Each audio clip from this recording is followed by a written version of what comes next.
Selamat pagi teman-teman semua. Pagi.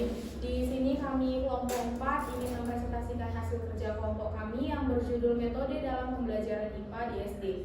Izinkan saya memperkenalkan diri terlebih dahulu. Saya Sinda Greta Tarigan sebagai moderator. Saya Siska Brunamun.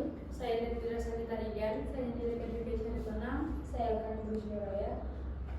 Dan selanjutnya pembacaan materi akan dibacakan oleh Siska.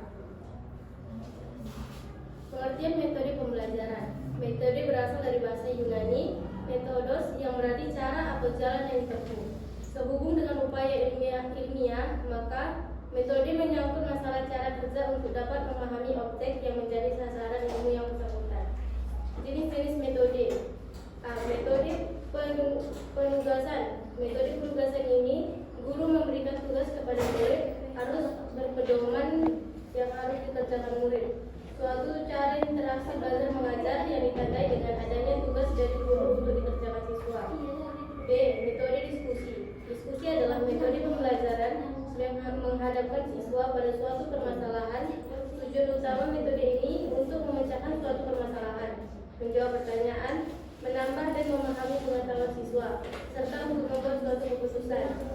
C. Metode tanya jawab. Tanya jawab adalah metode mengajar yang memungkinkan terjadinya komunikasi yang bersifat kualitatif karena pada saat yang sama terjadi dialog antara guru dan siswa. Metode tanya jawab dimaksudkan untuk merangsang berpikir siswa dan membimbingnya dalam mencapai atau mendapatkan pengetahuan. D. Metode latihan. Metode latihan pada umumnya digunakan untuk memperoleh suatu ketangkasan atau keterampilan dari apa yang telah dipelajari. Materi selanjutnya akan dilanjutkan oleh Intan. Ruang lingkup dari metode pembelajaran IPA di SD. Yang pertama, pengamatan.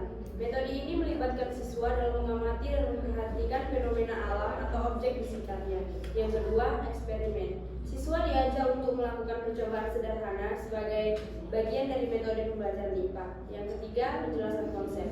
Metode ini berfokus pada pemahaman konsep-konsep ilmiah dasar seperti struktur materi, siklus hidup, gaya, dan sebagainya. Yang keempat, pengklasifikasian. Siswa diajak untuk mengelompokkan objek atau fenomena berdasarkan karakteristik dan sifat-sifatnya. Yang terakhir, inquiry. Metode ini mendorong siswa untuk mengajukan pertanyaan dan mencari jawabannya itu sendiri. Materi selanjutnya akan dilanjutkan oleh Angel. Slide kelima, penerapan metode pembelajaran IPA di SD. Yang pertama, pendekatan inquiry. Guru dapat menggunakan pendekatan inquiry yang menekankan pada eksplorasi dan penemuan pengetahuan oleh siswa. Yang kedua, pembelajaran berbasis proyek. Guru dapat mengembangkan proyek-proyek kecil yang memungkinkan siswa untuk belajar secara aktif dan terlibat dalam kegiatan nyata. Yang ketiga, pembelajaran melalui permainan. Metode pembelajaran IPA juga dapat diintegrasikan dengan permainan yang menarik dan interaktif. Yang keempat, penggunaan sumber daya alam. Siswa dapat belajar IPA melalui eksplorasi langsung di lingkungan sekitar mereka. Yang kelima, pembelajaran kolaboratif. Guru dapat mendorong siswa untuk bekerja sama dalam kelompok kecil atau berpasangan untuk melakukan eksperimen atau penelitian. Materi selanjutnya akan dilanjutkan oleh Makana. Selanjutnya, memilih metode belajar IPA.